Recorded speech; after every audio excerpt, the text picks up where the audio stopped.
Hello, and welcome to Movies We Dig, the podcast about film, antiquity, and everything in between. I'm Elijah Fleming. And I'm Colin McCormick. And today we're talking about the 1981 fantasy adventure Clash of the Titans, directed by Desmond Davis and produced by Charles Schneer and Ray Harryhausen.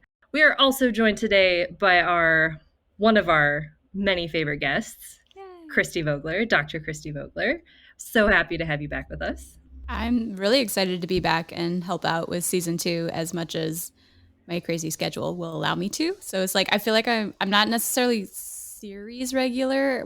I don't know what quite is the tier. It's like not just like guest star, but like maybe. The analogy I thought of is you're like the Green Ranger in the original Power Rangers, where it's yes. like, there's like the core five, and Tommy's there like a lot and becomes very integral to the show, although he's not one of the sort of original core five. Like that's like you're the Tommy to our Jason and Kimberly. That's fair. Does that mean I'm also slightly evil to begin with until I have a redemption arc?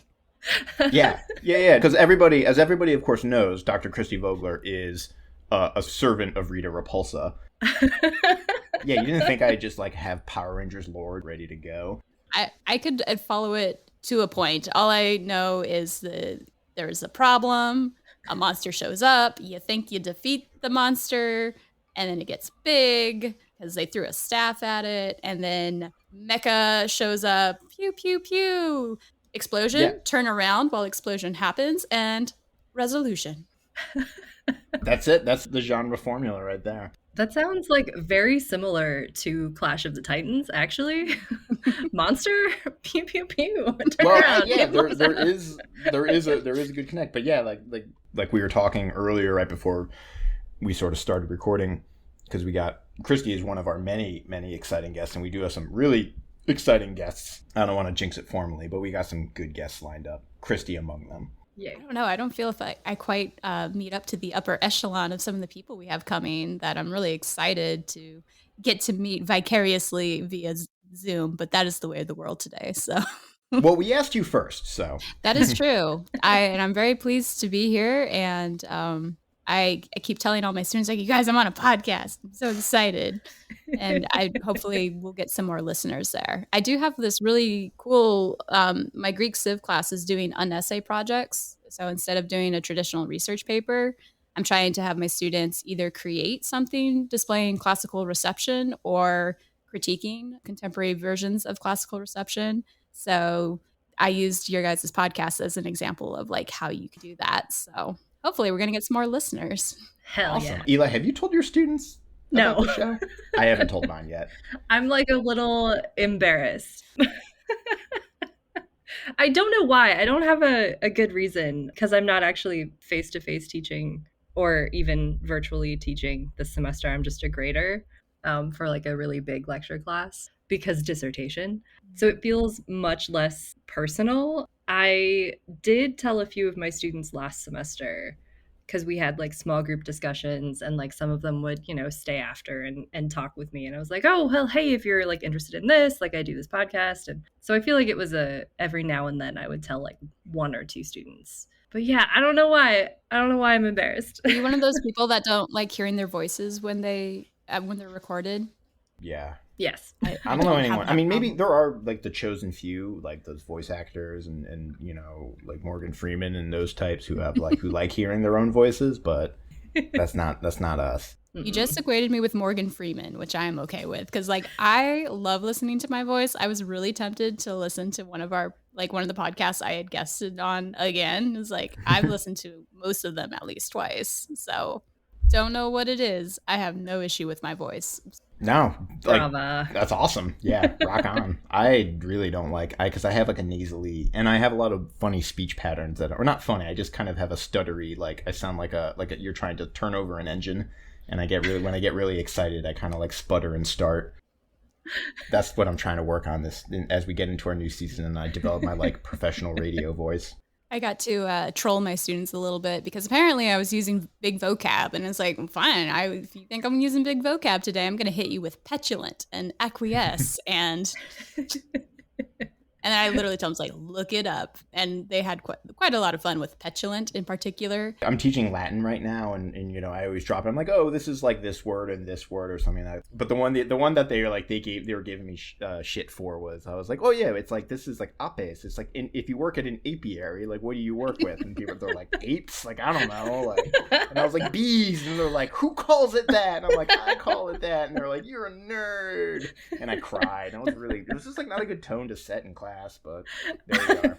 I won a nice quiz, like pub quiz challenge, because like one of the questions is like, what's the official term for someone who studies ants? And all I could remember was Achilles' men being called the Myrmidons, which I knew was a reference to ants. And sure enough, that got me the right answer. It was like, Greek myth for the win. Nice. Nick will bring up like weird law terms and he's like, what does this actually mean? And he really stumped me with escheat, I think is what it was. I don't know. Here, I'll type it out for you guys. That's French, isn't it? Well, it's apparently it gets like incorporated into English from like Middle French. And It's actually from like ex cadere. So it's like to fall out of something. That was a fun one. Escheat. I was just like, that is a French bastardization of Latin if ever I saw it. So. Anyway, speaking of a French bastardization of Latin, Clash of the Titans. That was a real forced segue, but we'll start with our pseudo-guest, pseudo-host, half-guest, half-host. Christy, do you dig Clash of the Titans? And what was your first experience with this movie? So my first experience with this movie actually was a sword and sandal film class I took as an undergrad at Whitman College. And so this was one of many films that we watched for that class. And I have to say, anything predating the 90s always underwhelms me a lot of the time. I will say what I had a lot of fun with this movie was like researching the background drama that was happening with it, because there was a lot going on. Because I watched it on Amazon. And you can do that thing where it pauses and you can kind of to help identify all the characters and stuff. And it's like trivia. I'm like, okay, I spent a good 2 hours going through the trivia and like getting facts up and like that. And I'm like, holy cow, this is fascinating. I mentioned this in our text chat together, but before I even started watching this movie, I had accumulated like 3.5 pages of notes. Yeah, the drama. Oh my gosh. So like for me, I'm not a big old movie kind of person. Even like my mom loved Turner movie classics and all of that jazz. It never quite got my attention. And so there were at times when I'm watching this film that it feels slow, but like some like things are happening that pique my interest. So I'm sure we'll talk about it, but the actual fight with Medusa, always unpacking that is really interesting. Realizing that there's an actual Doric temple in one of the scenes, I'm like, wait, that's real. Where are they? Yeah. I also want to talk about where they shot. I did the same thing. Yeah. Yeah. So like the background drama was really cool to learn about. There's like a few moments that like really pique my interest. To me, it's also just not the most quotable movie. Like I know other than Release the Kraken, but it's not said with the same amount of energy that I always envision when I hear the phrase Release the Kraken. He really slips that line in there. Yeah. He's like, Release the Kraken. Throwaway. It's like, no, it needs more emotion. Release the Kraken. No, that was way too. You were like slipping into like some Sean Connery. Yeah, that was more Sean Connery. Yeah. That was more Scottish than Irish. Release the Kraken. That was better. I like that one. That was good. Mm-hmm. But no, I think I liked Liam Neeson's delivery better. I agree. Release the Kraken. That's why they paid him. I'm pretty sure that was like motivation. It's like, we really just like, you can phone it in for the rest of that movie, but we need you to just sell this one line. Yeah, I think I have very similar feelings, Christy. It feels so much older than it actually is. I think I was really surprised that it came out the same day as Raiders of the Lost Ark, which we can also get into. I think is sort of part of the background drama kind of things, is like the movies that it was fighting against, because I still watch Indiana Jones and thoroughly enjoy it today, and that movie feels so much more modern than this movie does. And I also think this movie wanted to be Star Wars, and it's not. Fantasy version, Star Wars. Yeah. At the time, a lot of people drew a pretty short line from Bubo to R2-D2, and Ray Harryhausen was very insistent that he came up with Bubo before Star Wars, although... I mean, it just even if that's true, it's unfortunate because R2-D2 snuck in there a couple years before. Yeah. But I think the lines that we can draw from at least like A New Hope to this movie are more than just Bubo, which I can get into, but we can hold off. Yeah, I am, like, as attested by the fact that when I started just doing some background research for this movie, I just fell down into like a bunch of different rabbit holes because this movie is fascinating because, like Eli was saying, this movie feels like it's of a different time period because this movie is fascinating to me both as a piece of classical reception and as a piece of cinema history because it really is the kind of last entry of like an era of movie making, and it feels that way. And right at this time, right in the late 70s and early 80s, where we're getting the modern blockbusters like Lucas and Spielberg, and James Cameron's just getting his start. Piranhas 2, The Spawning is gonna come out in like a year, and the jumps forward that are gonna happen, particularly between the early 80s and the 90s in just movie making technology, are incredible when you think about it. Like, you know, in the way like Terminator 2 is gonna come out like a decade after this, and the gap between those 10 years, so much happens.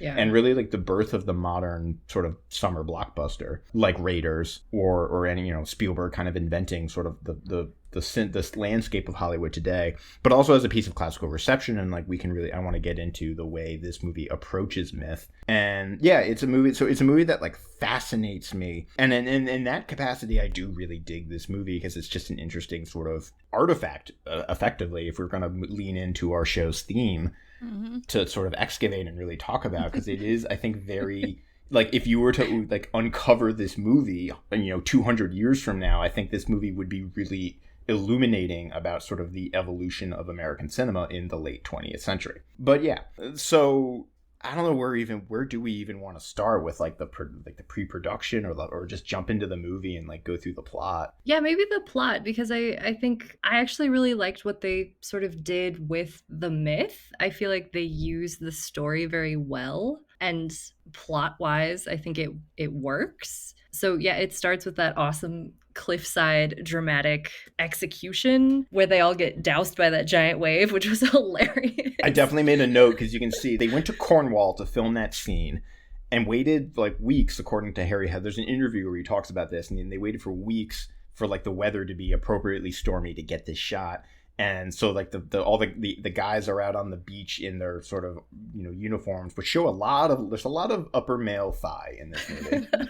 And there's like a wave crashes and you can see the extras like kind of flinching as the wave's hitting them. I will admit really that dramatic. Like scene was actually really tense for me because I'm watching that crate, or I don't know how else to describe it exactly, like go onto this really stormy sea, and for some reason I still was thinking of like a woman and a small child in there, and I'm waiting for this thing to flip. And I'm like, that was a great opening scene in terms of like really drawing you into what's going on with the story. And then it just kind of continues then to Mount Olympus. I think talking about the whole Mount Olympus dynamics is going to be one of my favorite parts about this movie. Is just, it very much opens with like Zeus being outraged because, I mean, killing family is problematic. And I think that's true to the myth. Like, King Acrisius tried to get around that by just being like, I'm just putting her in a boat and shoving her off to sea. So what happens, happens. It's up to fate. It's not my fault.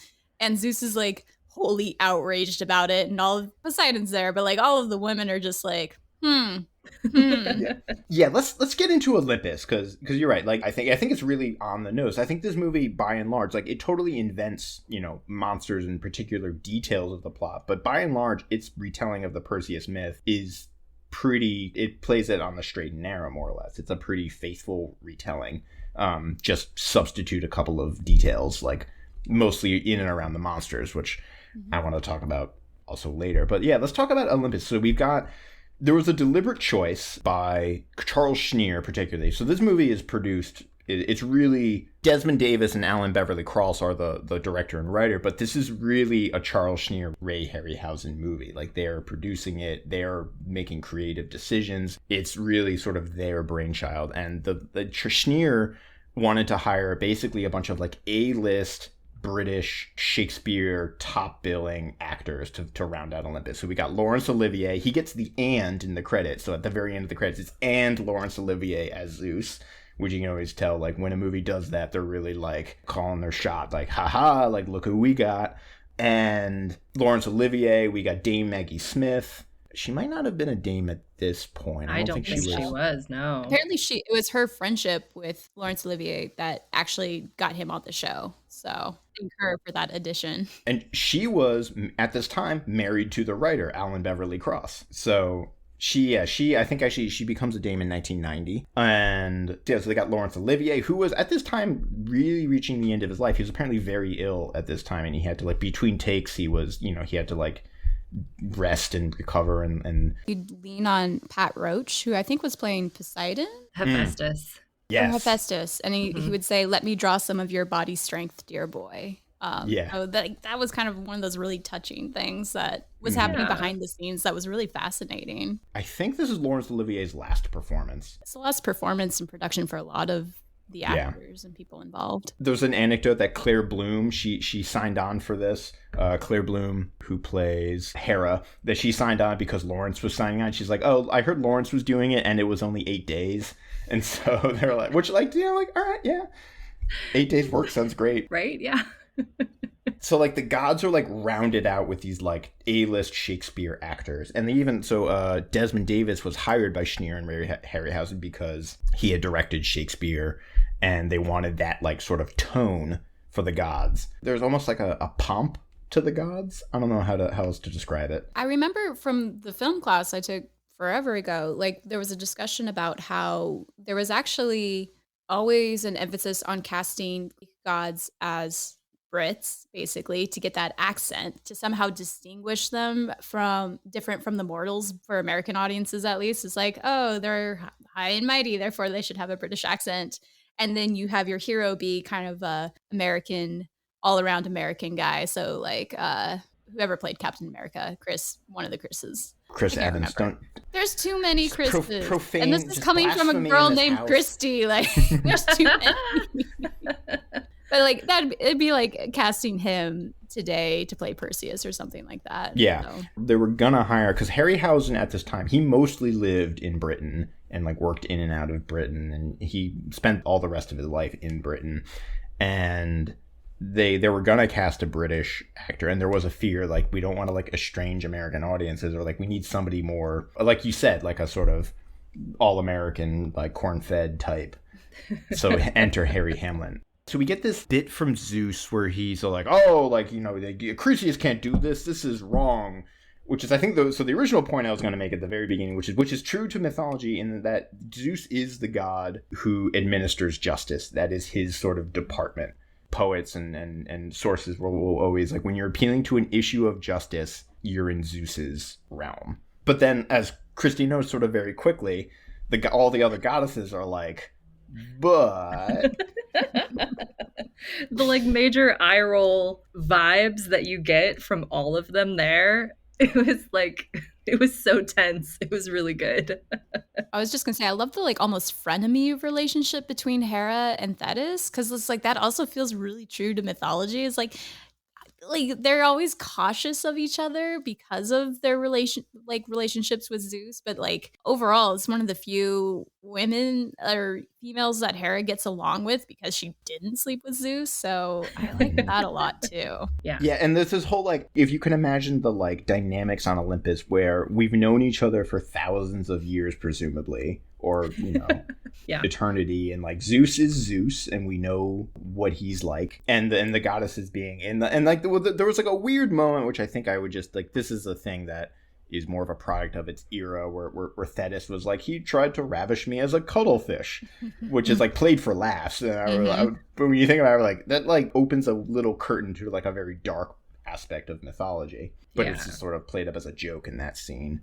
And, well, it's sort of played almost, like, romantically with, like, him visiting Danae, I like forgot. She's like there so briefly. Right, yeah. So one of those weird Amazon facts they pointed out, this is the only, I'm going to say his name incorrectly, Ray Harryhausen.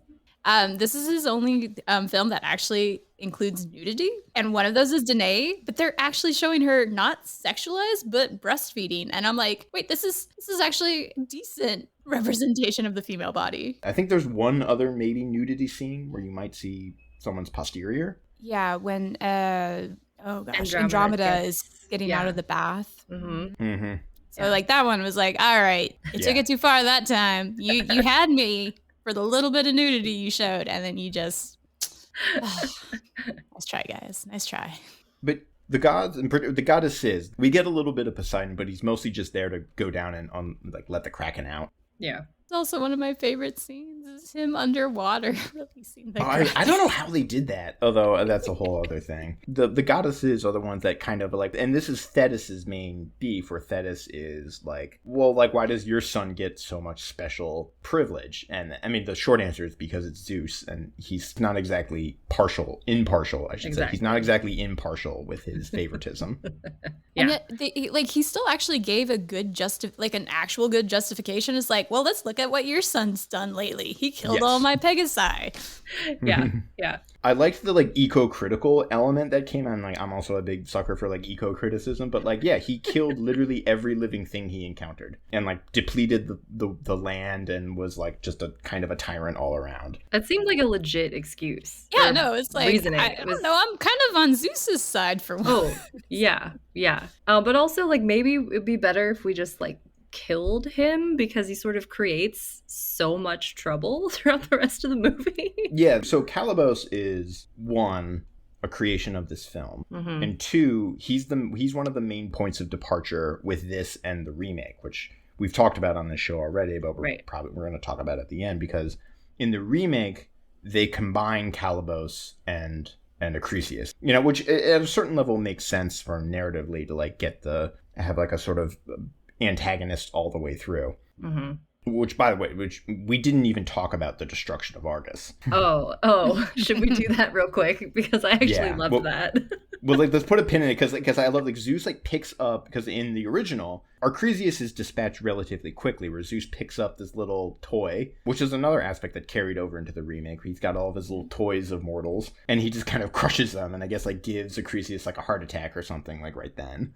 And then they flood the city, and they have like the miniatures and this is also crazy because Harryhausen, apparently he created this system called like Dynamation. I think he changed the name, but it actually looks like people are getting flooded. It was really fun. I really liked the destruction part with like the walls breaking and the columns falling apart, and you can kind of see that it's miniature, but it looks really fun, and I like the screaming and the falling, and I don't know, that worked for me. It was almost like campy enough to be fun.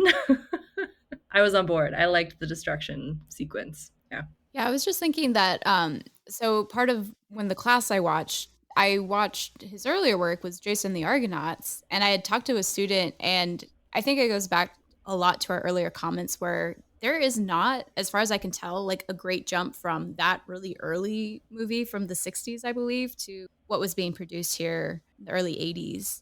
And it's because he was just so good at what he did for such a long time that it's interesting. Like, this is the one, because of Raiders of the Lost Ark, because of Star Wars, it's just kind of like, you can't take this much further than it's gone already. Yeah, for sure. This is as far as you can take this technology. Yeah. And Eli, you just saying that makes me wonder, because like there's a lot of like concern and criticism sometimes in movies, and this is also, I think, I'm reminded of a joke from The Office where Ryan says, I never really think I got over 9/11. But I think this is, again, like in a post 9/11 landscape where you have city destruction, where like city destruction like that in 1981, where it's pretty clearly, it's well done, but also pretty clearly a miniature. Yeah. Is, that kind of campy, you can get into it. But then when you get into like, for example, like Man of Steel, where Superman smashes through like 80 zillion skyscrapers, and all you're kind of thinking about is like hundreds and thousands of people are probably dying in this. Yeah. And it like kind of sours a scene like that, where like it's easier to enjoy. Like, we can enjoy the destruction of Argos because we're like, that line of verisimilitude or the realism, the realist, irrealist line is like very clear. So it's like easy to compartmentalize those in our brain versus like in modern cinema where like you can get extremely photorealistic kind of results. Yes. It's also that like this was supposed to be like a big terrible thing. Like we were supposed to be like, oh shit, this is bad, the destruction of Argos, and maybe sort of like question as the audience like maybe whose side we were on and like where our loyalties might lie between like, yes, this guy did a horrible thing in killing his child and her daughter versus Zeus is supposed to be the good guy. And I think that that's like an interesting kind of way to engage the audience, that like, oh, this is a bad destruction, I think. Yeah. But like in Man of Steel, we are never, I think maybe, I don't know, he's supposed to be the good guy. It's Superman. Like he's supposed to be. That was the main criticism of Man of Steel, is like that the movie was generally apathetic or blasé to that kind of that citywide destruction. Mass destruction, huge casualties of unseen hundreds of people. And I think that that's maybe like one of the biggest culprits in that, but that's not the only one. No, not at all. Certainly. And I think maybe something like the Avengers, the first one, sort of talked around it a little bit more, or they seemed more concerned with it. But I don't think that certainly like further Marvel movies like don't get away from that either. Yeah. So yeah, I think it's also a motivation thing, and sort of how the audience is supposed to interact with the destruction, I think really is meaningful here. Yeah, and I wonder though if how we read it now and how we might have read it in 1981, where like you said, Zeus is his arguments against Calibos hold water, but his destruction of Argos, like, is that a bridge too far? I mean, granted, Zeus is the king of, you know, taking things a bit too far. Yeah, like, is it supposed to color our, you know, our depiction of Zeus, or are we still on board with Zeus? What's interesting is I can't think of large scale punishment of a city. Like there's some interpretation of Troy being that way, but not Greek, because this is I think this might be a Sodom and Gomorrah type of deal. Yeah. Right. Like most of the gods are very good at catering their punishments to the crimes of the individuals they're punishing. Zeus especially. So yep. And in the remake, there is no destruction of Argos, at least not in the beginning. It's just Acrisius himself is cursed, and then, you know, Argos gets threatened later or whatever. And I wonder, part of me like my sort of, if I were to be sort of forced to offer an interpretation, is I think Harryhausen might have just wanted to destroy a city. Yeah. He has a great quote from an interview he did after Clash of the Titans where he says, and actually it's kind of funny because he's saying the opposite, where he's saying like, I've destroyed New York with the Beast from 20,000 Leagues, and I destroyed the San Francisco Golden Gate Bridge, and it got a little repetitive. He's like, I'm tired of destroying cities, at least with monsters, I guess. Because this movie is so largely driven by Harryhausen and the special effects and the creatures in particular, that this was really like the real purpose for the scene is to get the Kraken out early and be like, check it out, and like run it through its paces. Yep. Which, I mean, works. So that brings us to Danae and Perseus. So Poseidon destroys Argos, and he makes sure that they get to their destination. I forget even where they end up in the mythology. They on one of the Greek islands. Yeah. Seriphos? That sounds right. But yeah, this I think is the main point of departure in the mythology, in the Perseus story, between this movie and the sort of Perseus myth where we have it, where Perseus sort of grows up very quickly, and we get a young Harry Hamlin, and we can talk about him in a second.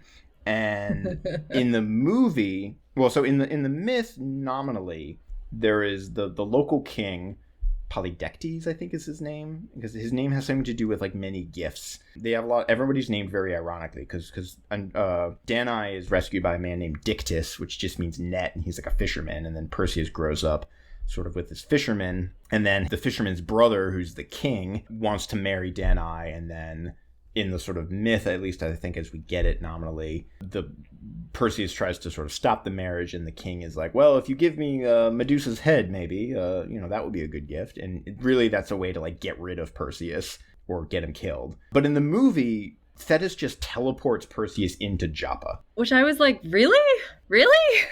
That's what's happening? I mean, to be fair, like, one of the hardest to believe scenes in the Iliad, the scene that like most of my students would point to in the Iliad is like, that is fiction. And is when the duel between Menelaus and Paris is going to get his butt whooped, except he can't lose this because reasons. And Aphrodite flies down and whooshes him out of the duel into the safety of his bedroom. And it's like, that's probably how I imagined this Joppa situation happening. Is like, we're just going to whoosh him to the place we need him to be right now. Yeah, it's like, it's just funny because it's like, I think it's telling about the like thought process of this movie because it seems like, I think the movie is very interested in like hurrying the plot along a little bit and like doesn't want to bother with like the whole basically Perseus's mother, who also like, by the way, is like completely forgotten. Yeah. After once Perseus reaches adulthood, Danae just disappears from the movie. And he mentions her because I think when he gets to Joppa, he says something to the effect of like, this would be a good place to set my mother up. And like the way I wrote it down, I was like, I guess I'll just take over Joppa. Like, might as well. Yeah, he just kind of comes. He's like, I guess I'm here now. And then the plot is very much like I think this is like the writer / the gods are like very much showing their hand. Like all of the gifts show up at Perseus's doorstep. By their appropriate statues. I liked that little touch because Aphrodite of Knidos has like the one thing, and like I appreciated like there are some small touches there that an archaeologist or art historian can really appreciate. That amphitheater, actually, I didn't think about this, but I didn't look it up. I didn't find out where they shot it because that looks like a popular amphitheater, but I don't know where that might have been. Yeah, I didn't even think about the amphitheater. I know that they shot some in Spain. And then eventually, because when he goes to the underworld to that's Paestum. That's Paestum. And I'm like, but it's like, I just saw it's like, oh, that's a really nicely intact Doric temple. It must be from Sicily somewhere like Italy. But yeah, so Perseus, I was saying like, I think the movie kind of shows its hand that it just wants to move the plot along. By the way, it just puts Perseus in Joppa, gives him all the like Zeus is just like, why don't you give Perseus your helmet, your shield, and your sword? Okay, right. Great. Then later, your Al and Athena's like, hot no. Yeah. It's like, I would never. Oh yeah, I want to talk about the first sort of scene of this like chunk, I guess, maybe act we might say, of this movie is Perseus basically freeing Andromeda from the curse and then becoming engaged to Andromeda, which is, again, this is a bit of a departure from the story, whereas, because I think in the original myth, Perseus goes on the Medusa quest to save his mother from marrying against her will, against the evil local lord, and then on his way back, he like encounters Andromeda. Yep. Who's being sacrificed to the Kraken. Side quest. Yes. Yeah, very much. It's like, I guess I'll get married. I was going to say, like, I love the setup where, like, they are, in fact, engaged / married. But then the curse happens, and it's like, you must not sleep with anyone because you must be a virginal sacrifice. It's like, and what happens if she does? Right? I had that question, too. I was like, but if they just have sex, isn't it? Oops, can't be a virginal sacrifice. Sorry. Yeah, so he gets all these like awesome gifts. He gets a helmet that turns him invisible from Hades. He gets a shield that's presumably indestructible and a sword made of what I think they're alluding to is steel. Yeah, that makes sense. Yeah, because they used it in Blood of Zeus, adamantium. I think is the traditional, like harder than any earthly metal, kind of. Yeah, and that is seen in a few myth tellings. I think it's a later myth that becomes popular because obviously most of the myths are based in the Bronze Age. So iron. My favorite is the word for iron in Hittite is sky metal. I love that. So dramatic. Yeah, it came from comets, or not comets. Meteor falls, meteorites. When they're meteorites when they hit the ground, right? Oh, you just scienced us and like I know. I was like, oh. That's like asking me the difference between a stalactite and a stalagmite. It's like, they're the same. Stalactites are on the ceiling, stalagmites are on the ground. Stalactites hold on tight, stalagmites push up with all their might. Oh, that's ingenious. I love that. That's a good one. I like that one. Sky metal sort of made me think of this. It feels very much like a D&D kind of quest. Like, even the myth itself is just like, use the dead monster carcass that you took as a as a trophy to like kill your next monster, and like you like are given a fancy sword by an unseen this thing is plot divine force. Like, Yeah. Oh, and we get the shiny shield. Find your purpose, and the purpose is cute girl. Cute girl. Everything else. The shield has a purpose later, but we're an hour into recording, and we are in the first like 20 minutes of this movie. But which I think is a good sign that we have a lot of thoughts. But then we have Perseus has a what I call an Edward Cullen moment, where he's like, the first thing I'm gonna do with my helmet of invisibility is sneak into the princess's bedroom. Oh my god. The perfect After getting thing. some exposition from the very nice guard man. Yeah. Oh yeah, and we skipped over Aemon. Yeah. He's the poet, the kind of like him too. Plucky. Yeah. Mm-hmm. Well, in the original myth, isn't he like a prophet or something, or like an oracle, or Burgess Meredith? And he's kind of the like he's there to effectively like deliver exposition and like help give information and help move the plot along. He's like, oh yeah, the princess. Oh, and Thalo, or as I call him, the helpful guard. I love the helpful guard. Where Percy shows up, he's like, what's going on? Thalo's like, let me break it down for you. I thought he was gonna turn out to be like a jerk or something, or like no, Thalo was I think Thalo should have there. He should have hero. lived. Loved him. He apparently they did so much marketing kind of going back from like Star Wars, because they made like children's figurines and things like that, but apparently they also made something like a graphic novel that specifically followed Thalo and the other soldiers that otherwise were nameless and just are convenient die-offs for each of the monsters. Red shirts. So. Yes. They are red shirts without, So apparently there was a storyline there. Well, I want that storyline. I love that story. Thalo was great because throughout the entire adventure, Thalo was like, "Oh, that thing you need? Here's this. Let me like help you out." Because this is getting to one of the I think traits of, in a way that this movie, intentionally or otherwise, is very true to the Perseus myth, which is Perseus is really carried a lot of the way.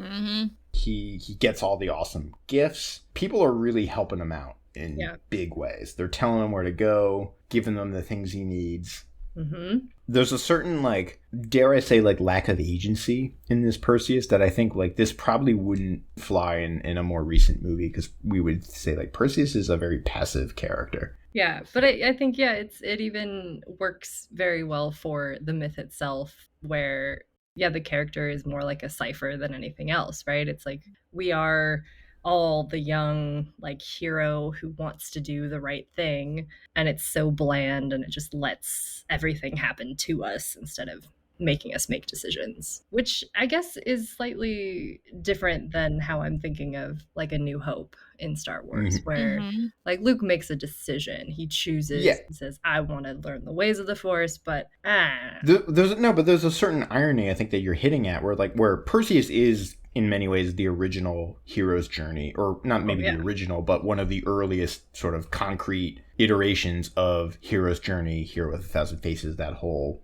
trope. But Luke embodies it a little bit better, because Luke chooses to go on the adventure. He has a thing that he wants. He wants to get off his lame desert planet. Perseus doesn't really make any choices in this movie. He just kind of is, he's shooed along by either Zeus, or mostly by Zeus, or the other gods, or whoever. We have no idea like what Perseus wants other than to marry Andromeda. Yeah. And there's not even like I want to get off my little desert island that I've always lived on with my horses and my mom, right? Like he doesn't even express the sort of, I want to see the wider world. It's a decision that's made for him.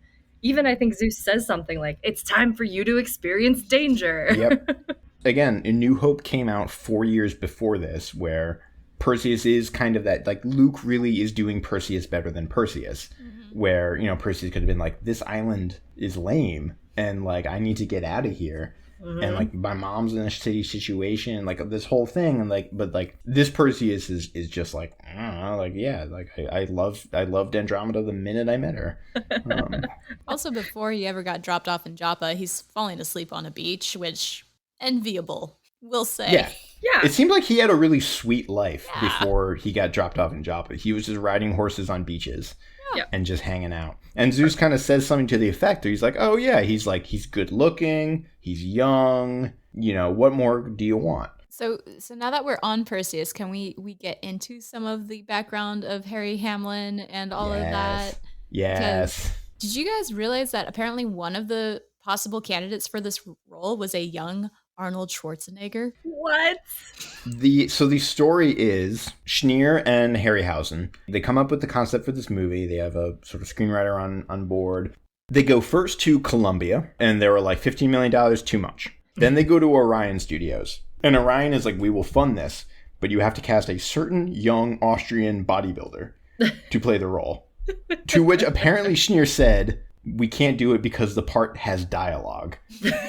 Yeah, they thought he was too muscly for the kind of like good all-American appearance they were going for. And yeah, the true irony is like they thought Theseus was a very clever character and that Arnold Schwarzenegger couldn't pull that off. There's so much to like work with, but like one is like, could you imagine what this movie would be if it starred Arnold Schwarzenegger? Because that is a very different movie. It is a very different movie. He just brings a different energy.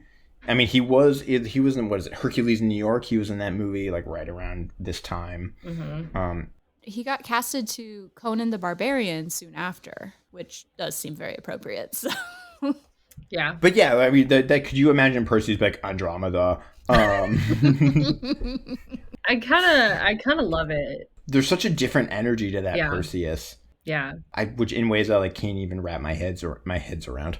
Because I have two heads. I'm in fact a dog with two heads. Not three? Not three. Just two. Like he literally just called it two dog.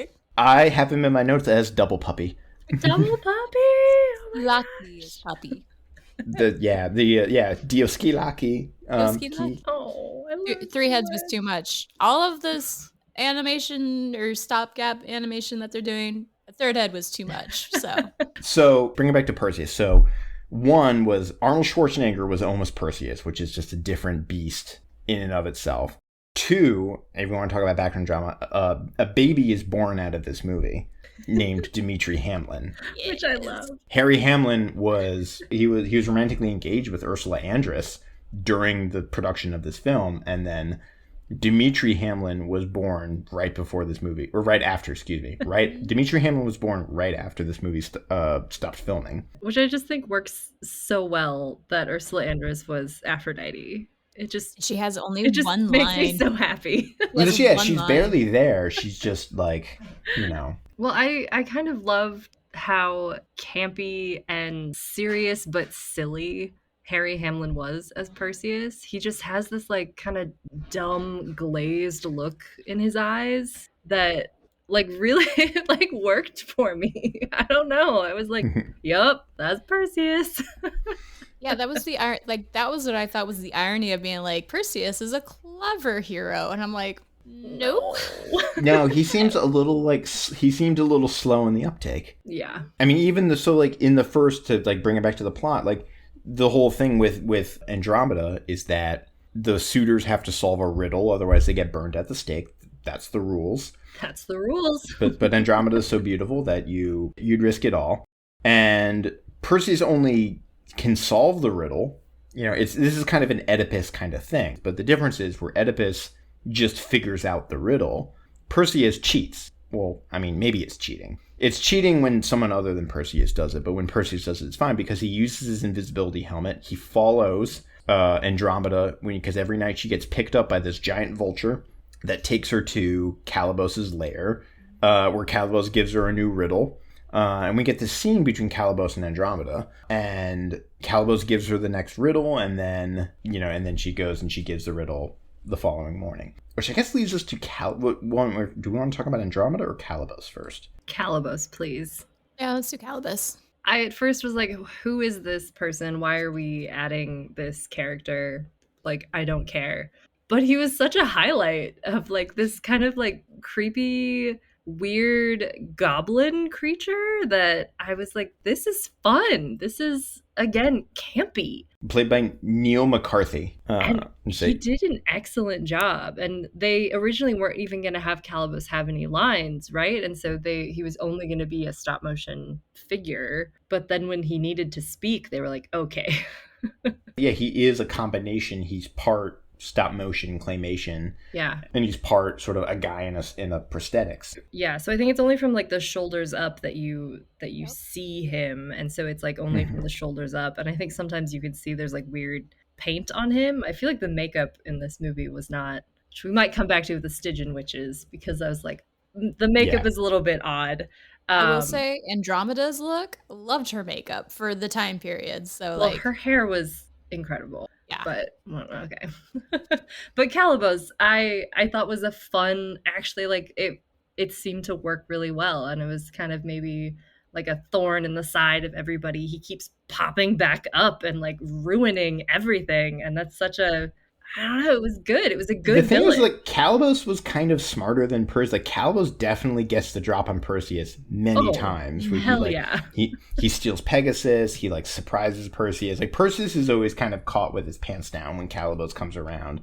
And to the point where it was almost like, we get that exposition from Zeus kind of early on that, like, Calibos is, like, by all accounts, like, probably, like, some kind of serial killer or, like, just a guy who drowns puppies. Yeah. But I mean, there's many things where the villain is a little bit more interesting, but Calibos like seemed to have like thoughts and like desires and, you know, motives and whims, whereas Perseus was just a little Wonder Bready. Yes. Yeah. I really see this also in Blood of Zeus, where it's like Heron is this Wonder Bread figure and Seraphim is the supposedly like mutated, disfigured dark elf, but he's way more interesting. And like, yeah, Calibos was way smarter and like a very intriguing character to include in the story. Yeah. I mean, to their credit, in Blood of Zeus, Heron like has an arc. Yes, that's true. Of like overcoming his anger. Whereas like I don't know if Perseus, I would say, does not have an arc in this film other than he wins. And this is, I guess, maybe a sign of the times or something like that. But it's just like a story of like the guy who gets to win all the time. Mm-hmm. Yep. You know, and to the point, not even just gets a win, but like Perseus sort of, he's like not even particularly good at what like his, like for example, like Calibos wises up, he sees Perseus's footprints as he's leaving his swamp lair. Like Calibos like wises up to Perseus, and Perseus still gets to like chop off Calibos's hand. Perseus solves the riddles by cheating. Like Perseus, you know, it seems like everyone else does like a lot of the heavy lifting around Perseus around this quest. And again, this is, I think, in many ways, like, true to the myth. But then this brings me to a larger point that I want to come and talk about, sort of, I think, at the end. But so, yeah, Perseus solved, like, he chops off Calibos's hand. He loses his invisibility helmet, the best thing he had going for him. And then he gets to go back to Joppa, and he solves the riddle, which was, it was a ring. A very specific ring, not like just it was a really ring. Specific. Yeah, and I got really upset about the helmet thing because I thought I had a memory of him like needing it and having to go back for it, which is also very Greek myth, like the bow and arrow that Philoctetes has from Heracles is like, oh, apparently we need that guy. We need to bring him back. And it's like, nope, it just falls into the swamp and back Lost to Hades, forever. I guess. So convenient. I mean, well, this was, I had like a Mandela effect in Blood of Zeus where I thought that sword that he made at the beginning came back at the end in some big way. And I think I just invented that memory. But yeah, no, the helmet is just lost, which leads Zeus to be like, oh, Athena, give him another gift. Which, like, if I were Athena, I'd be like, no, dude, like, he lost. I gave him an awesome gift and he lost it. I'm not giving him my owl. Which is basically what she did. She's like, and substitute owl. Woohoo. And now, like, that has been, I think that's what I like about Bubo so much is, like, that is the campiest thing that now must appear in all other tellings of the story and was in Blood of Zeus, which was, like, one of those, like, really fun meta throwbacks in so many ways. Yeah. Yeah, for sure. I mean, and I think when the remake did it, I thought it was a little, like, they were thumbing their nose in a way that they didn't really deserve, but they take Bubo out and they're like, what's this? And I'm like, it's trash, throw it out. And I was like, all right, like, you don't come on. I don't think you're in that position to be sort of. Yeah. It also strikes me as just so wonderfully like D&D-esque is like you have like a little helper creature that's like coming along to just be there when you need it. Eli can testify that I, as a DM, do this often, where I usually insert some kind of small flying creature who usually talks like one of Taika Waititi's characters. It's true. This is an actual real life D&D thing that has happened. But no, I like it. It's like, you know, Bubo can come in and save the day. He like pulls up the Bubo does so much work. He does. Bubo... He like carries some serious weight. Yeah. And like also has this sort of like heartfelt moments where you're like, oh my God, he got knocked over. Oh my God, he got knocked into the water. Oh my God, is he okay? And I'm like, why do I care about it? That's some good craftsmanship from Hephaestus right there. Yeah, exactly. But yeah, he's this wonderful little non-character character that is R2-D2. I'm sorry. He's like pulling huge weight for the rest of the cast and is saving the day in the background. While making little beepy noises. I love it. I would say go out on a limb. Maybe he has more personality than Perseus. Oh, easily. Definitely. I do love the moment, though, is like starting to talk to Bubo. I can hear him clear as day. And everyone's else looking at him like he's crazy. I'm like, yeah, that seems right. That tracks. So at this point, Perseus is gonna marry Andromeda. He solved the riddle. That was more of I guess the riddle was of the level of like, what do I have in my pocket? Yeah. Which is not a riddle. It was not a good riddle. It was terrible. I'm like, where is this going? I can make no sense of it. Throws down the hand. I'm like, that's not a good riddle. I will say, that was a good reveal, I think, on Perseus's part. We're like, oh yeah, by the way, it's his hand, which I've been carrying under my cloak this entire time, right? Just to wait for this one mic drop moment where I can be like, boom, Calabos's hand. That I did like. That was great. Like, the riddle, terrible. The response, amazing. Excellent. Yeah. And then Thetis, then we have this great scene where the temple collapses and Thetis is like, the Kraken's gonna come out and eat you guys. I loved her face superimposed on that statue head. I thought that was super fun. I love the idea of like this, you know, really dramatic statue crumbling and then speaking. And I mean, I know that the technology was, I guess, could have, it like would be done differently today, I guess, but it was of cool. The same technology of like in Superman, which came out like 3 years prior, where Jor-El like talks to Superman like via the crystals. It's exactly like. Yeah. Just went back to Power Rangers flashbacks. Yeah, same deal. Yeah. I liked that. I thought that was really cool. So Perseus is now charged on the quest. So we get the sort of Perseus myth proper. And the first stop is Stygian witches. I love it, but like, why? I guess we needed something, some sort of prophetic force, but they were so silly, and I love them. A titan against a titan!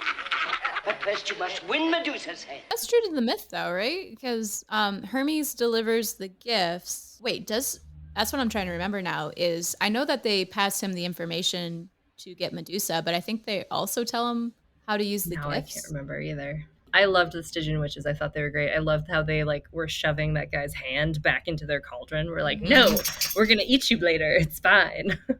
But I think that their makeup could have been better. This is the thing where I think the later interpretations, I think, really run with it. Because, like, the Stygian witches are a group that, like, we can really have fun with. Because they are, you know, they got the one eye, and in some versions they also have one tooth that they share between them. Mm-hmm. And I think, like Disney's Hercules, I think, does a really good job with, like, give me the eye! And it's like, they're, like, fighting one another. And, like, no, I want to talk to them. And, like, or that they're these, like, old, sort of maybe, like, a little bit randy, older women who are, like, I want to see you. Like, let me touch them. Like, and, like, we could really, like, have a lot more, like, I think the instinct maybe to play the Stygian witches solemnly, like, might not be the right instinct. I think maybe we want to play them broad. Mm-hmm. And also, even in, like, in Percy Jackson, I think they're, like, cab drivers. Like, they're doing the...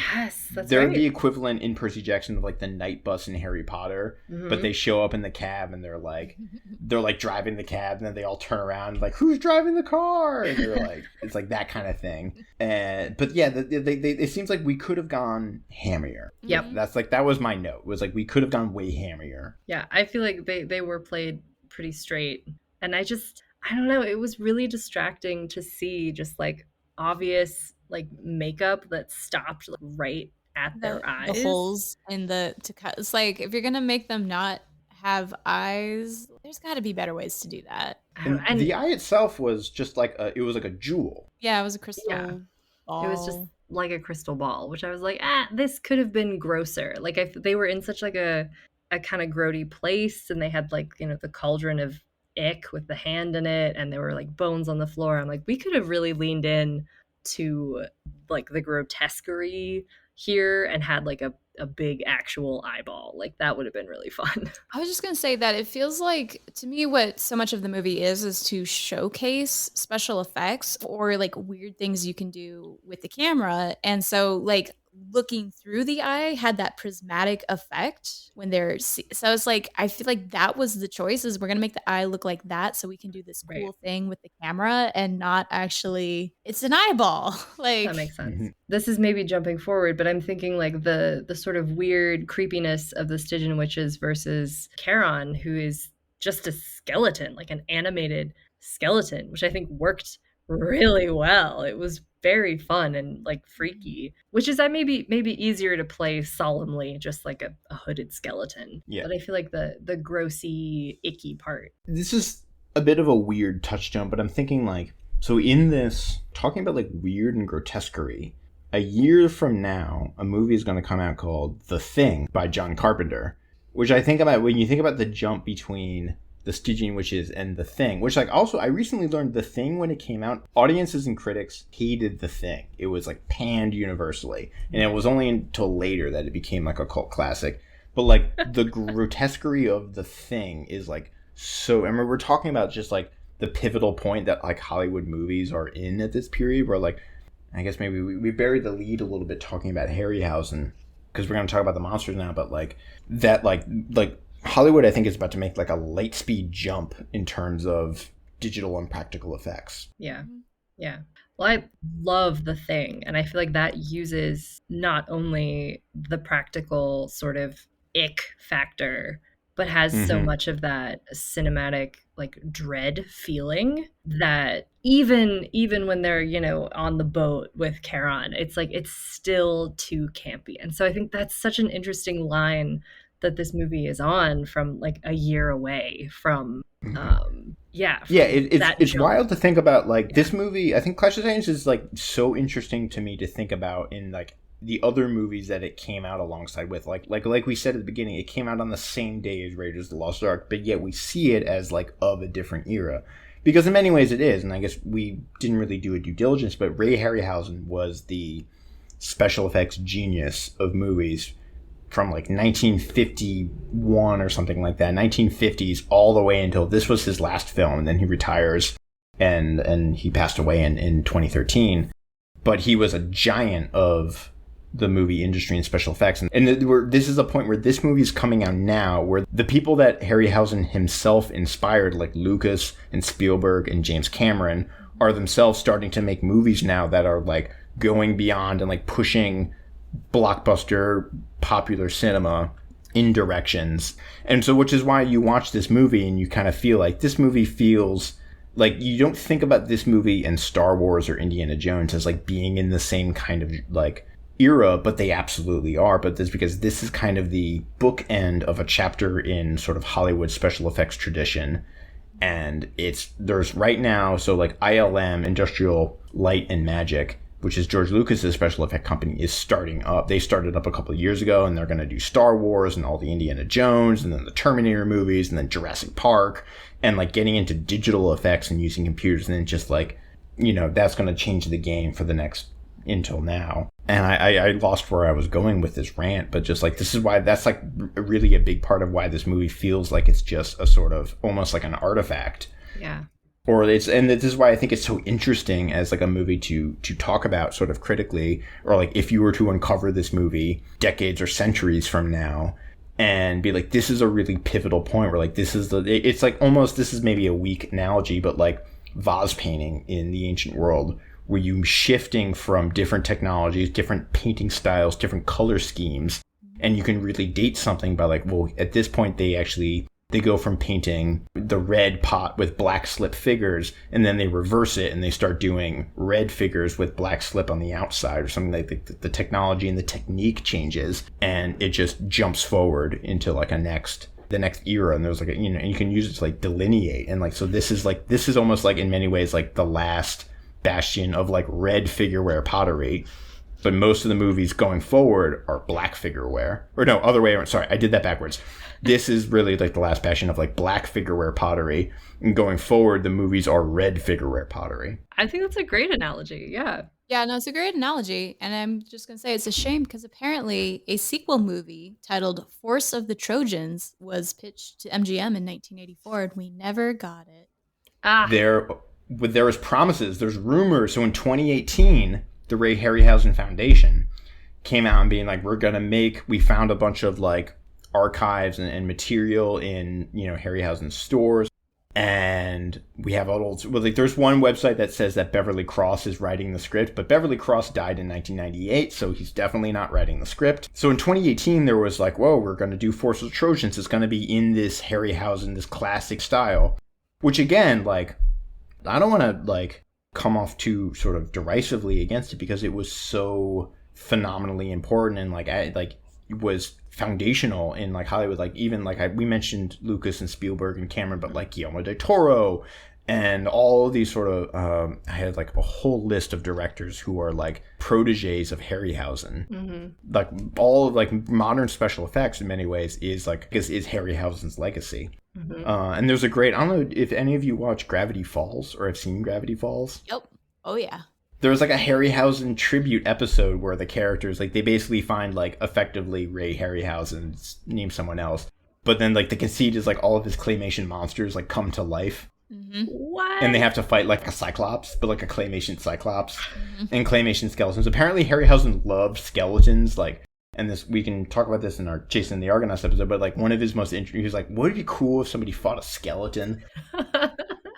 Man after my own heart. I thought the skeletons were in this movie actually, because that really just shows like how much of a style he really had that like it's definitive in a lot of ways. This was the first movie that Harryhausen was not alone doing the special effects. He hired 2 assistants, which is again crazy to think about now, where if you watch like any Marvel movie and you get to the VFX team and it's like 500 people. Yeah. Yeah. And to think that Harryhausen was a single person just doing all of the creatures, animating them painstakingly, like frame by frame. And this movie was big enough that he needed to hire 2 assistants to help him with that. But even then, just like to think about 3 people doing the entire visual effects of a movie today is insane. It is. No, I like how you could really see sometimes it looked like a Photoshop fail or something, like the little lines that were cut out around the cityscape images. But it just kind of made me smile. Or like the tiny little Poseidon outside of the Kraken temple, where the first time I was like, is that a tiny little Poseidon? Is that supposed to be there? It's so small and the gates are so big. And or like when like someone's flying over, like they have like helicopter shots of a landscape and they have like a bird or Pegasus or something like that flying over. That was kind of the part of the fun of watching WandaVision really early on, was like seeing them recreate all these old fashioned special effects. Because I used to watch Dick at Night, and so like Bewitched and I Dream of Jeannie and it's like, yeah, that's how you do it. Yeah, it's like wire work. Yeah. I think that's part of this movie's legacy, is that this movie is really like a nostalgia for that kind of era and that technique of special effects. And you like, when you want to really see like, this is in many ways, like we say, it's the end of sort of a legacy or a tradition. It's also kind of the peak of that same tradition. Like, this is probably the most technically proficient film that Harryhausen made. Like, this is the best of stop motion animation or like that. And like, really, we can say like the Harryhausen, because it really sort of revolves around him. Yeah. Should we move on to the Medusa fight? I was just about to say that. Yeah. So like now it's time to talk about Medusa. Well, I love that they're at Paestum. They're in the Temple of Hera at Paestum. I love that they filmed there. I was like, where is that? I like Googled That's exactly what I did too. I like stopped it. Like, That's a real Doric temple. Where is it? Yep. I knew immediately because I had the Temple of Hera at Paestum on my Greek archaeology exam, and it like killed me. So I was like, I know what that is. It was like a horrific flashback. But yeah. For our listeners, Paestum in southern Italy, it's a little south of Campania, right? It's like just south of the Bay of Naples. Yeah. It's a wonderful site. There's, I think, 3 really excellently preserved Doric temples, like Greek-style temples, and they are massive. They're so big. So huge. And there's like a Temple of Hera, a Temple of Poseidon, and I forget what the third one is. I think there's like a second Temple of Hera, actually. There's 2 temples of Hera. One of them they used to call the Temple of Poseidon, but they call it just the second Temple of Hera now. I think maybe like ABC temples. Yeah, that tracks. And like one is 6th century, one is 5th century, and the other one I think is, I forget. But so I think the one that they filmed in, I think is the second Temple of Hera because the pediment is slightly more intact than the first one. But they are both, I think they're both Doric for sure, and the Temple of Hera 2 is hexastyle, so it has 6 columns across the front. It has those big kind of ribbed columns that are just really, really excellent and is absolutely enormous. Actually, as I remember, I have a story about Paestum. Oh no. It's not it's a fun story. But I was I was an undergrad, and I was in Italy, and we went to Paestum, and the professor was basically explaining to us, like, so the way we call the style Doric, Doric temples, which is like a particular architectural style. Usually sort of it's like the simplest style usually. But the way you can he was explaining to us, like, the way you can tell the age of a Doric temple is by you look at the top part of the column called the echinus, like the little like oval that sits between the column and the pediment, the thing that lies across. And the general rule of thumb is that like the earlier styles have much like rounder, more like sort of egg-shaped, for lack of a better word, echinuses.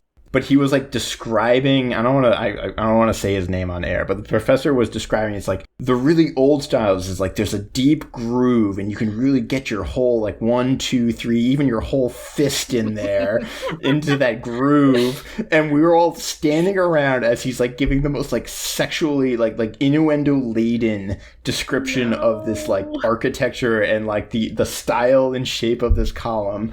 And we were all like, we're sitting there, we're like, because it was probably like 9 a.m. in the morning, we like just woken up, and he was basically like talking about like fisting the column.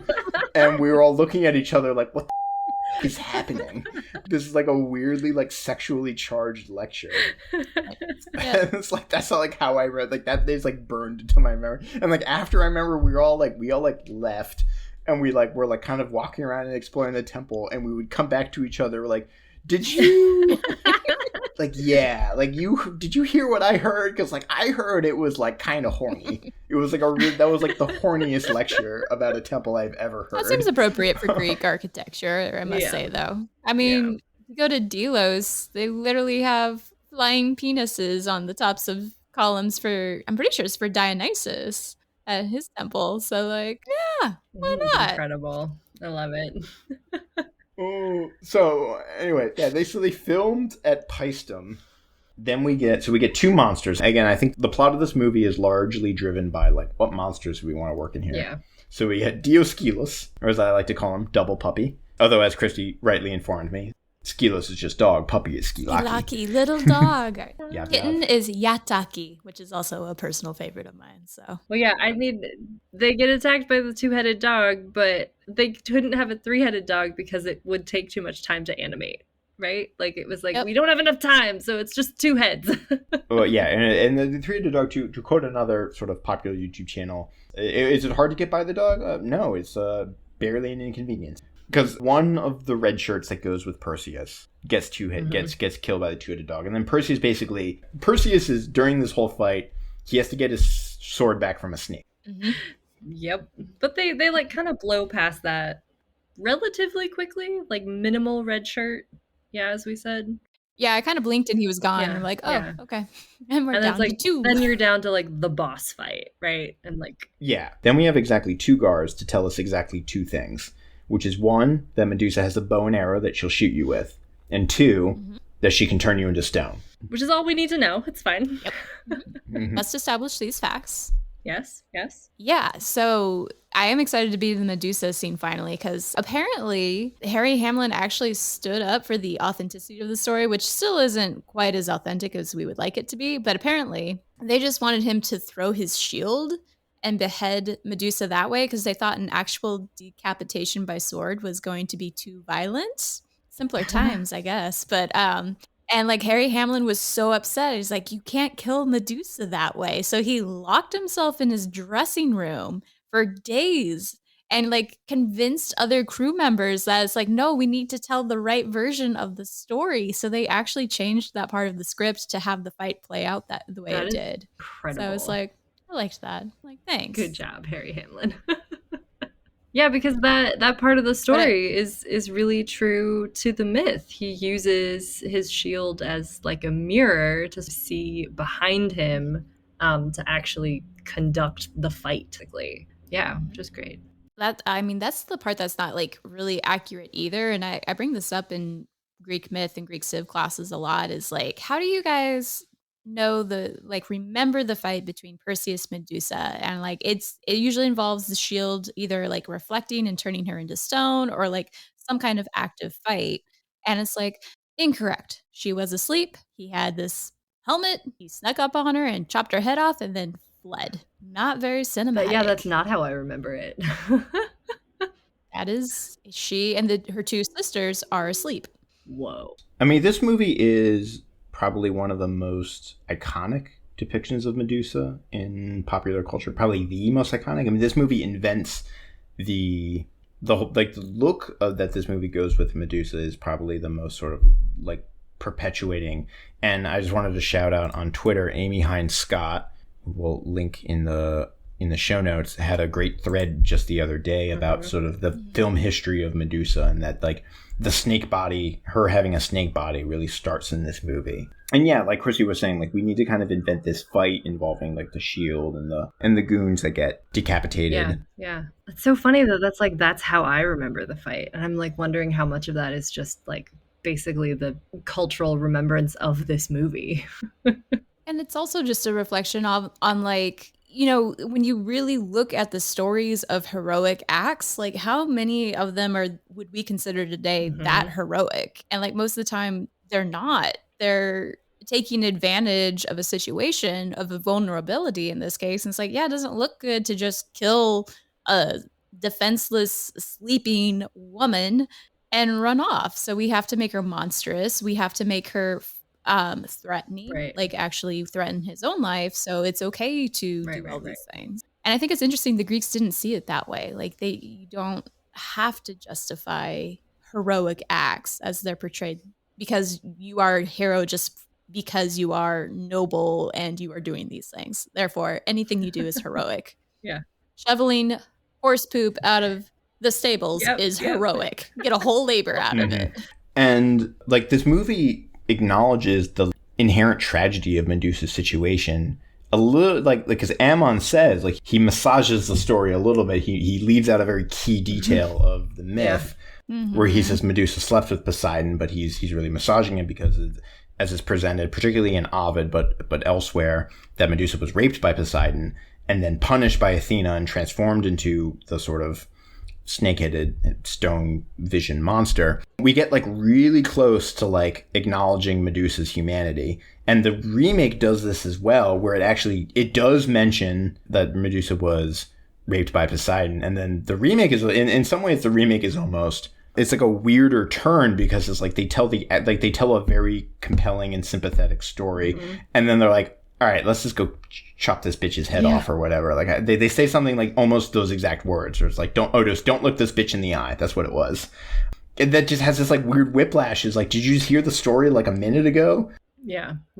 And in the original myth, it's a total whim on the part of like this random character. It's like, what sounds like an impossible task for this kid to pull off Medusa's head, and like that's the whole reason she's done in is the whim of some random king trying to hook up with another woman. So like Medusa is in pretty much every version basically just minding her own business. Yeah. There's bits in like Ovid and Lucid that mention that like the area around her is like totally like petrified, and like the people and trees and birds and whatever are like petrified, but like she's not like the Kraken in the sense where like she's coming to destroy your town or your love or whoever. Like he just goes out to like kill her.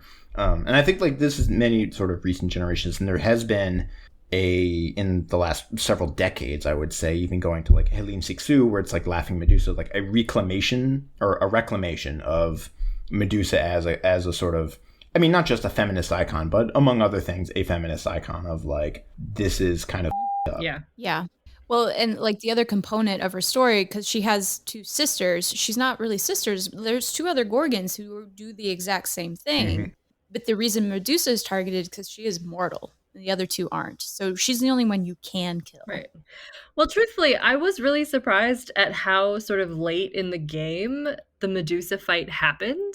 Like, it's pretty far into the movie. Like, the Medusa head and then the Scorpion fight, which was just like, really? Do we really need this? That's when I was feeling like it kind of dragged. That was the one that felt the most, like, obligatory to me. Oh, yeah. I was like, we don't really need this. But then, like... But it served one function because it was tying the bow on Calibus. Yes. That's true. But and the death of our man Phallos. Which just like didn't need to happen. I wanted him to survive his red shirt status. Phallos was MVP. Absolutely. He was absolutely.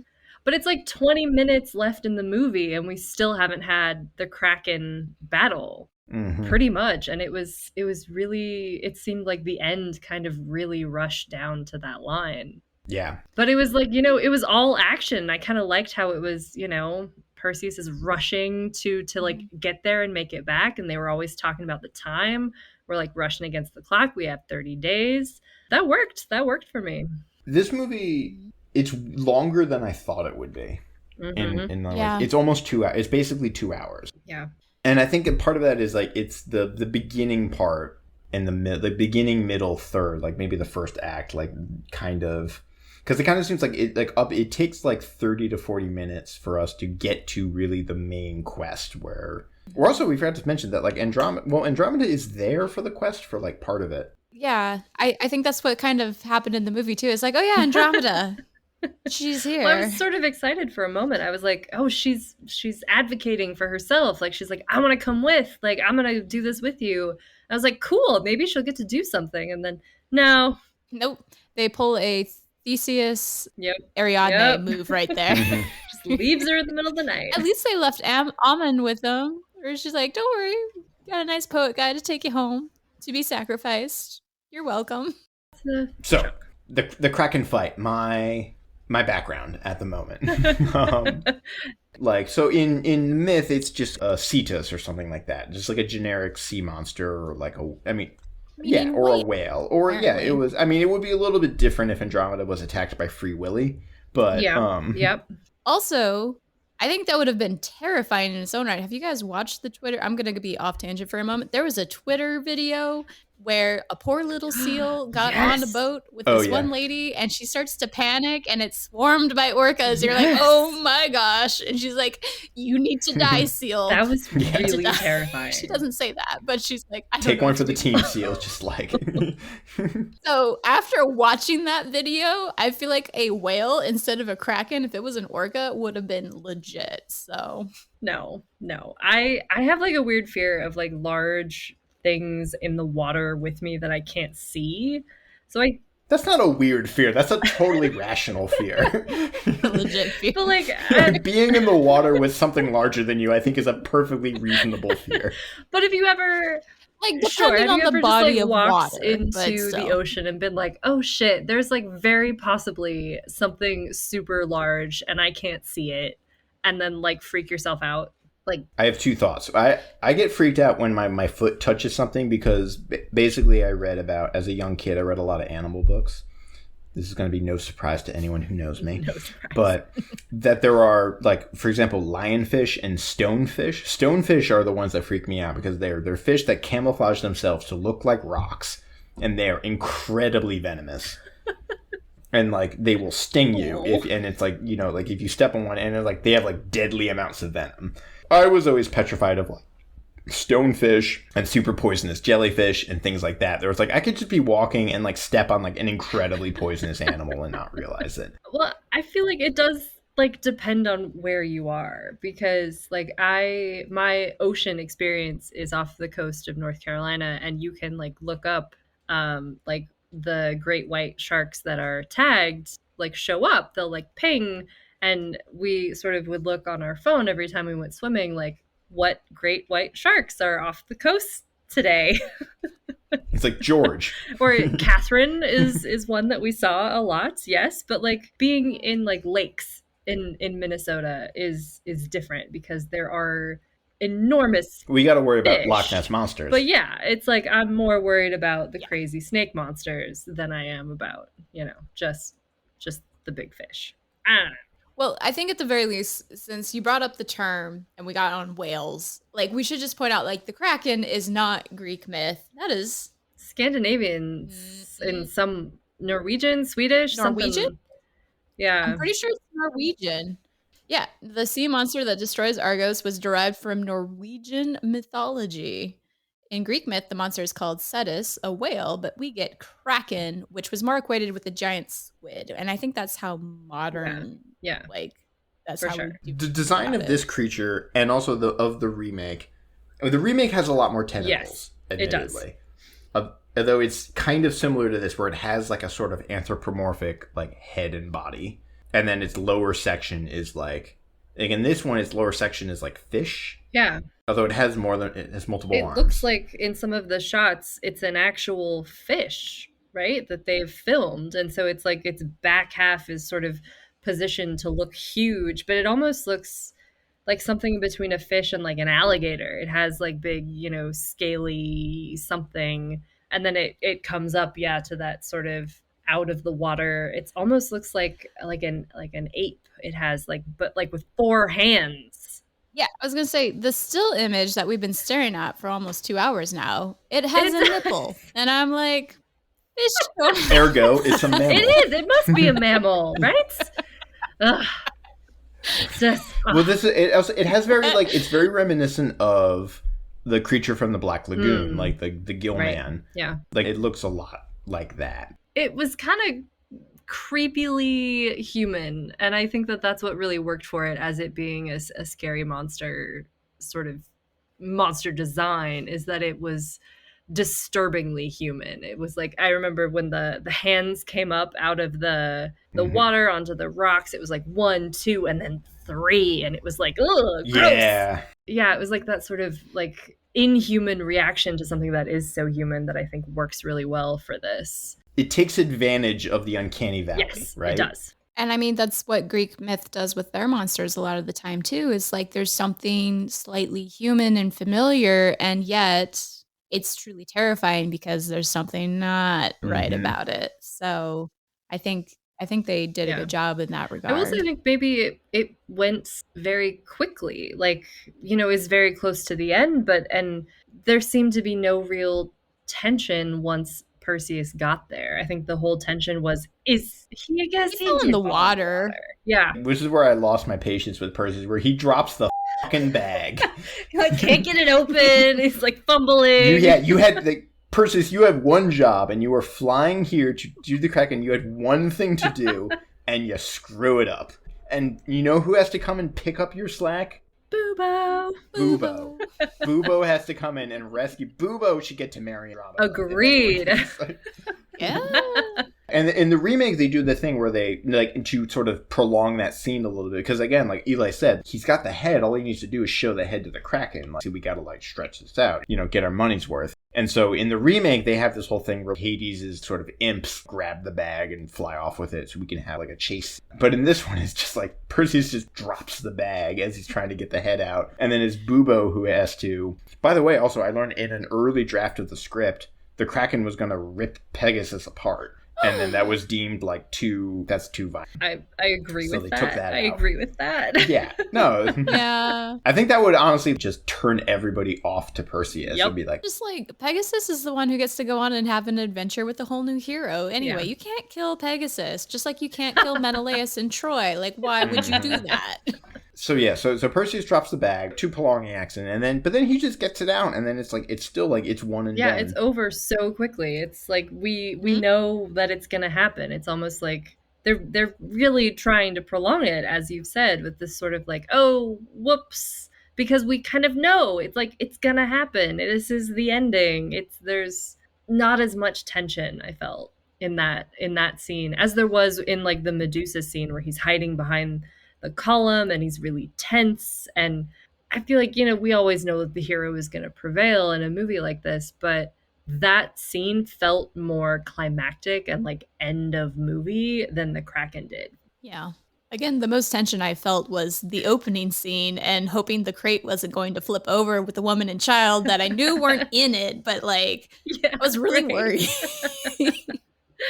Exactly. Yeah. Like, so we know what happens to Medusa's head eventually. I forget, like, I'm blinking. What happened in the movie? What happened to the head afterwards? He throws it into the water.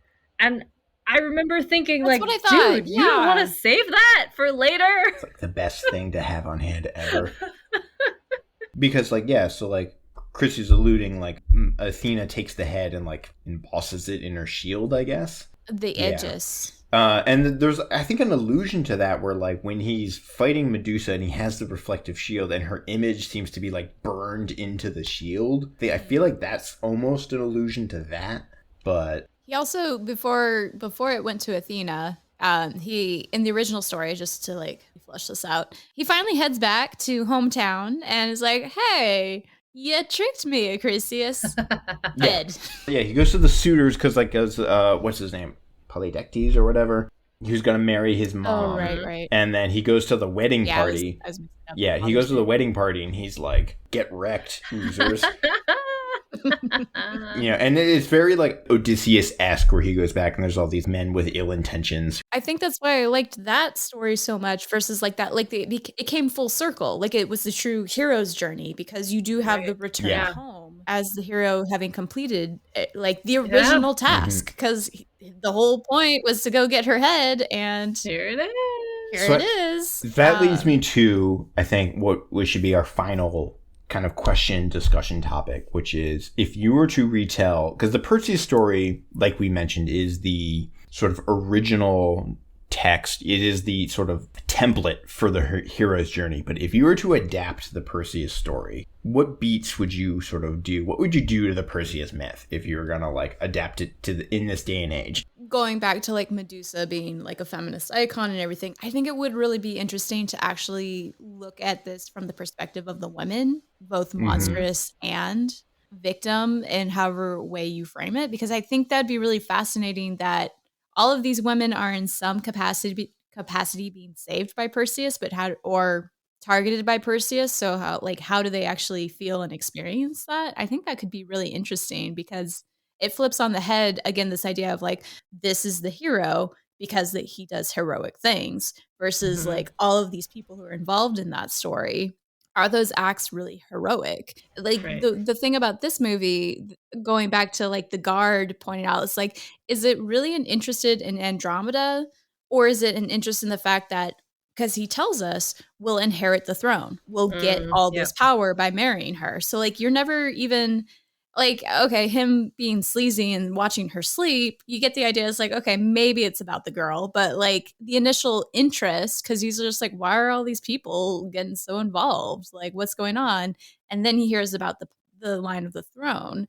And I think it'd be really interesting to unpack all of these. Like, how does the mom feel about the situation? How does Medusa as a monster feel about it? How does Andromeda feel about this situation where she's powerless in so many ways? Right. I didn't mention this at the time, but I had in my notes that I put Andromeda where she is sort of in the most elemental form a kind of prize to be won. Like, she is, like, deeply objectified, like, as a person. Absolutely. In the myth, and I think in this, again, like we said, a pretty faithful retelling of at least the spirit of the myth, if, the monsters change. Yeah. I would really try to give Perseus more agency. Like, if Perseus is the central character that we want to focus on, whether or not we should, and I think the women are much more interesting. But I feel like you can really lean into the Star Warsification of this myth and really give Perseus agency and being like, I want maybe to be king, or I want to ascend to some throne, or I want to rescue this person that I just saw as I'm flying by. Because that's like in the original story, right? He's just sort of like happens to like go by and be like, oh, there's a maiden chained to the rocks. Haha, I will rescue her. So I think the agency would make him a more interesting character to follow and really bring that Star Warsification. And like Luke is an interesting character, and like we want to follow his storyline, and we are interested to know. And the whole like, you know, who is my father station, but like who is my father reveal could be really cool. Keep the gods. Like that's definitely like Keep I like gods, the element yeah. of how they're interfering and their reasons why. Like even though it's one of the most incorrect, like Thetis is the mother of Achilles, not Calibos. Like that's weird. But like the relationship between them, I really like. And it's like that was fun. Do more of that. I agree. Yeah. Yeah, I had like two thoughts. Well, like the gods like puts me down this whole thought process here, but like my two ideas of how to go with Perseus, were we to sort of update the story, maybe is either Perseus the ally or Perseus the antagonist. And both of these revolve around, I think, the women in the story, where you have Perseus the ally, where he's like, my mother's in a shitty situation, and I'm like trying to help. And then like, how can I help? And like, I need to go get Medusa, and you can work Andromeda into that situation, perhaps, where like Perseus is like actively, at least like maybe it's like Perseus as actively trying to help people, which is a very modern idea of heroism that I'm absolutely superimposing, because like Christy said, like in the ancient or in Greek mythology, the heroes are heroic because by virtue of them doing anything. Like you are a hero by virtue of birth and status and title, and anything you do is by definition heroic. When Hercules wipes his ass, it's heroic because he's Hercules. When he cross-dresses as a woman, must be heroic. It's Hercules. So. Yep. Exactly. So, but like for us, our definitions of heroism are culturally specific, and like in 2021, when we're recording this, and when I bury this episode in the time capsule for future archaeologists to discover 2,000 years from now, the definitions of heroism would be something to the effect of like true allyship, where if Perseus like does things because he wants to help other people and really taking in the precarious situation that Danae is in as like a single mother, and Andromeda is in as an unmarried woman. But my other completely different, like if I'm going to go the complete opposite way, we have Perseus as ally, my other idea is Perseus as antagonist, which is getting back to Medusa, where it's like if you are Medusa, Perseus is just some fucking strange dude that busts into your house and chops your head off when you sleep. Yeah. Oh. And there's another version you could, like Perseus on the flip side as to being sort of ally and hero and like champion of people, is Perseus is just a dude who takes what he wants because he feels it is his birthright. And maybe he is, maybe like Zeus, maybe even he is sort of validated by, you know, divine feat or something like that. But where Perseus could really be a villain of a story where he is just coming to kill you. 100%. Yeah. Yeah. And I mean, in some ways, like where we are now, it's like you can really portray it in both ways, because so many times when we talk about women's issues and things like that, there's always the like, well, for the sake of my daughter or for the sake of my mother, men will make that connection. Like, oh, my mother, my sister, my daughter goes through this, and so I'm on their side, I'm their ally. But to then make the jump to like, well, what about all other women at that point? Like there's that disconnect. And I think you really could put that in a single film of just this dual perception of being an ally, but at the expense of hurting other women in the storyline. So Christy, I think like you preempted my thoughts, because like now I was like, well, but like now we have a situation where Perseus gets to Medusa and he's like, I need to bring your head back. Yeah. I mean, I think I would really love to see a conversation between Perseus and Medusa where Perseus is like, I need to chop your head off, and Medusa is like, I really wish you wouldn't because of X, Y, and Z. And then Perseus is like, well, And this is kind of a thing. This happens. I haven't seen the actual show, but I think something similar happens in the show Atlantis, where it's a BBC fantasy series where Medusa is one of the characters, and then over the course of the show, she is snakeified, for lack of a better word. And then I think Hercules is one of the minor characters, but she's like, there's like, you need to cut my head off to do a thing, and it's like a dilemma that plays out, and then there's something really interesting that I don't quite have fully fleshed out, but of like exactly what Christy's saying, where like the conflict that arises where Percy's like, I want to help people out in this situation, and then to do that, to help people out, I need to hurt other people. Well, that's also like a fully dynamic and like kind of real world situation. Like, I feel like there are real world analogies that people could make about like wanting to do the right thing versus doing maybe the most helpful thing versus, you know, or something that will hurt one person. It's the train car exercise all over again. Like, do you kill a bunch of people to help one person, or do you kill one person to help a bunch of people? Which I think humans are always obsessed with that problem, and that's a great story to tell. Well, I think what we're getting to is we want two things. We want Perseus to like think for himself. Yeah. Mm-hmm. And we want him to interact in meaningful ways, and we want the women to interact with the story in meaningful ways. Yep. And like think about that. And I think that's a very solid conclusion to this. Yep. I want to read that book, watch that movie, watch that limited series, 100%. whatever it is. I'm 100%. 100% on board for that. I feel like talking about this movie made me dig it more. That's like a lot of the movies we study. Yeah. Yeah. It's always fun to really unpack the movies and just feel the love for the classical world. Like, that's really what it's all about. So I think for me the testament is like, I wouldn't have had so many notes and so many thoughts, and we would have talked for 2.5 hours if at some level if I didn't love the material, I didn't love this movie. This movie is so fascinating to me in so many levels, as like in like Hollywood history and classical reception. And I don't know, I think this is going to be a good first episode, or we're just going to overload everyone now that we actually get people listening to the show. This was worth a watch. If you haven't seen it in a while, it's worth it. Yeah. I think this movie is important. Yes. And I'm going to say, like, I love movies and I love Ray Harryhausen. There's a great interview with him at the 2013 King Kong premiere where they're like talking about remakes, and he's like, I just love movies. He's just like this old guy. He's like, I love movies and I love monsters and I love making movies about monsters. I'm like, I love you, Ray Harryhausen, and I'm on board. He's so foundational for just modern cinema, and I'm so happy. Like, this movie is really like kind of his swan song in a lot of ways. Mm-hmm. You know, because I think he saw the way that the tide was turning with like Indiana Jones and Star Wars and ILM Studios and things like that, and this was his last movie, I think, for a reason, but like this is still, I think, a really important film. For sure. It was a great way to start season 2. For sure. Yeah. So on that note, we're signing off, but please follow us at @digmovies on Twitter. You can find us on our website, movieswedig.com. You can also listen to us on Stitcher, Spotify, Apple, Amazon, a lot of streaming podcasts. Christy, is there anything you want to plug?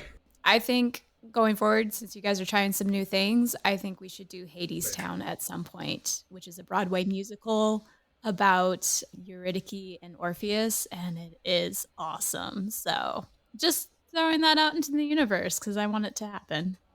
All right. I think on that note, it's time to sign off. Thank you again for listening. Please rate, review, and subscribe. Bye. Bye. Ciao.